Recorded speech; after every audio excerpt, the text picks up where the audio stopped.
Hi everyone, this is Kejmo Vlogs, a Filipino reactor based here in Saudi Arabia, and welcome back to my channel. Agad-agad gawa na ito reaction video, ang Barda compilation, because why not? Pero kahapon kasi, nag-promise ako sa inyo na gagawa ko ng reaction video yung mga nasa Instagram nila and yung mga nasa Facebook nila. Pero kahapon kasi, hindi pa talaga tayo nakapag-stalk. Hindi pa natin na-stock kahapon yung kanilang Facebook account and everything kasi na-busy nga tayo for today's video at tambak tayo sa ginagawa natin. So, ngayon, as I promised, Happy New Year everyone. If I'm not mistaken, ito yung first time na hahalungka tayo sa Facebook ni David Licauco at kung ano man ang ginawa ng mga content creator, mapachismosa man and everything sa Facebook. So, yeah, I won't take any longer. I'm really excited to watch this one. Papanoorin natin kung ano ang mga latest ganap kay David Licauco sa kanyang Facebook, and of course kay Bobby Fortesa na din. Pero basically, so yun na nga, pinag-aaway-away ngayon kasi sinasabi nila na edited daw ang kay Barbie Fortesa, ang kay David Licauco na ginawa. Just, hindi porket na hindi mo nyo kami ma-convince, itatag nyo na kaming fake news ng mga edited na mga pinapakalat ng mga ng mga Barda Defender na mga photo na fake news, fake edited daw yung photo na linabas ni na Barda United. Pero yung sa akin lang ang hirap mag-convince basher, no? Ang hirap ba? The table has turned.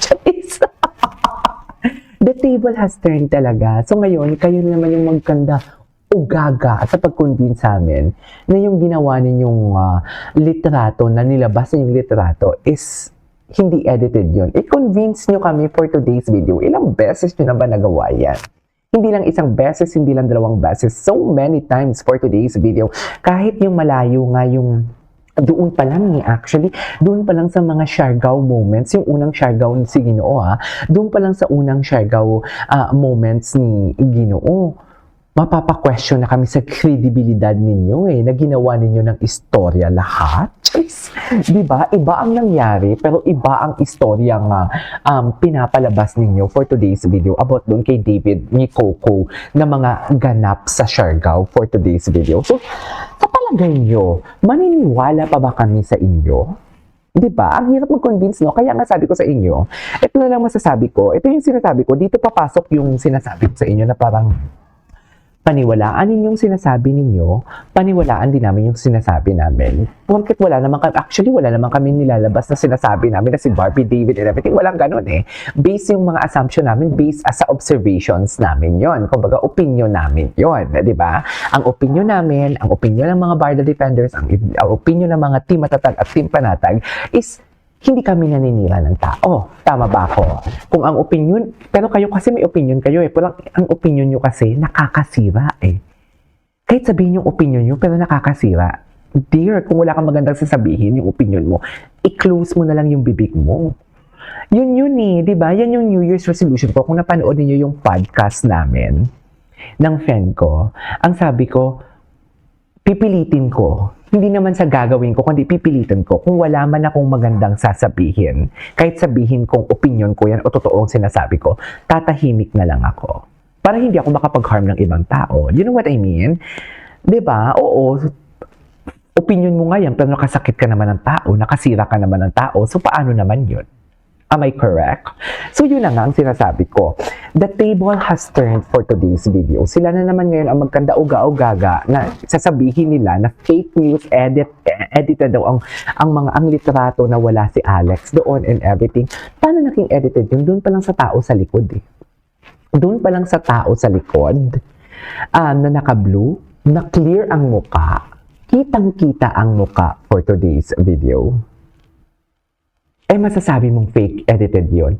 Yung sa kanilang photo na nakadikit si Alex, ang daming factors Malaki ang parang Winnie the Pooh parang naging Winnie the Pooh bear ang kamay ni Ginoo.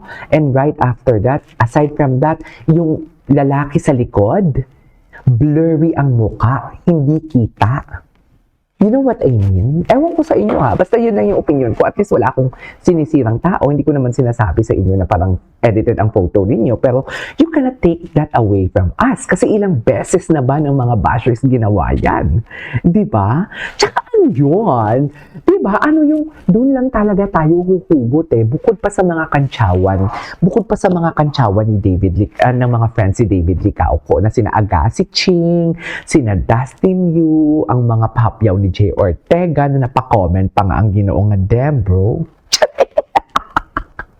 Na para bang sa utak ni Ginoo, oh my God, patay na naman ako nito sa GMA kasi ang kaibigan ko naglampas ng resibo. Charis lang. Amen lang, na para bang binibuild up na kami ang aming bagong show ni Jillian Ward for today's video. Tapos itong kaibigan ko, pasmado din ang daliri. So paano naman, di ba?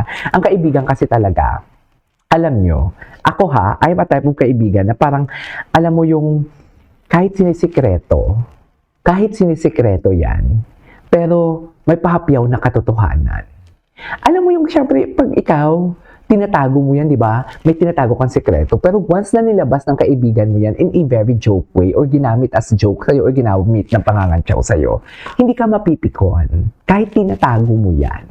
Kahit gano'n tago mo yan at pag ilinabas ng kaibigan mo yan in a something like nakakatawang way or joke na way, ano yan, hindi ka mapipikon, di ba? Parang yan din yun. Katulad din na Dustin Yu and yung pangangantsaw ni Dustin Yu kay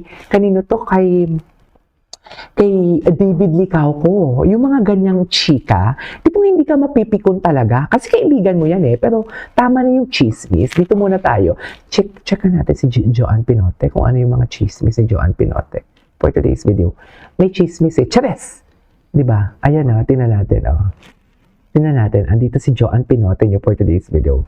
Very Tony Gonzaga, di ba? Ay, ano ang sabi ni Barbie? Wait lang. Self-love comes first.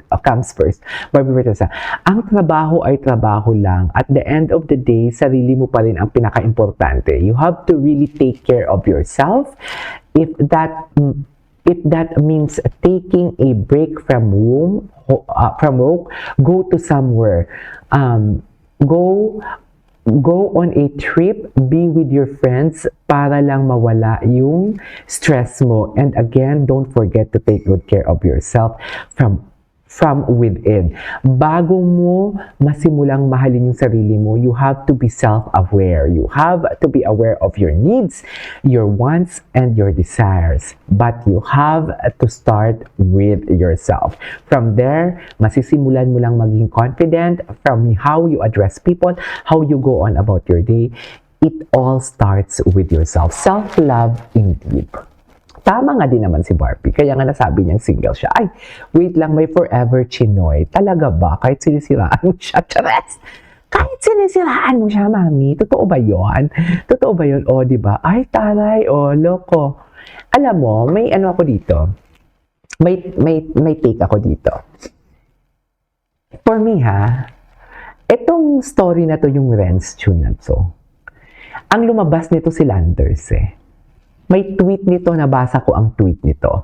Ang tweet nito, nagtanong ang gym nyo kung meron bang watermark and everything ni Renz na nanggaling ang screenshot kay Renz. Wala daw ang sabi. Wala daw.